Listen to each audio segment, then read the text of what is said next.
အားလုံးပဲမင်္ဂလာပါဒီဗီဒီယိုမှာတော့ Russian alphabet letter 33လုံးနဲ့က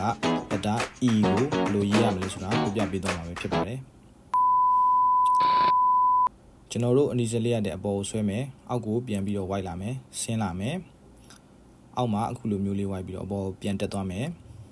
ကျွန်တော်တို့ပေါ်တက်တဲ့မြင်းတိုင်းကိုအောက်ကိုဆွဲလိုက်မယ်အခုလိုမျိုးလေးရေးလိုက်မယ်ဒါဆိုရင်တော့ E အကြီး upper case ဖြစ်ပါတယ်ဒီနေရာမှာ E ကအတန်ပြော့ဖြစ်ပါတယ်။ဘာကြောင့်အတန်ပြော့လို့ပြောရတာလဲဆိုတော့အတန်မှာ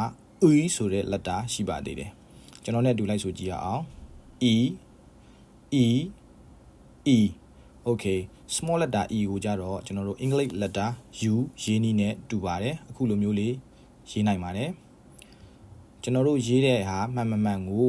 မြားရဲ့ direction လေးနဲ့ပြန်စစ်ဆေးနိုင်ပါတယ်။ Okay E အကြီးနဲ့အသေးဘာကွာလဲဆိုတော့ E အကြီးမှာအခုလိုမျိုးအသက်လေးပါပြီးတော့အသေးမှာတော့မပါပါဘူး။အခုဆိုတော့အကြီးရောအသေးရောရေးပြသွားတာဖြစ်ပါတယ်အားလုံးကိုကျေးဇူးတင်ပါတယ်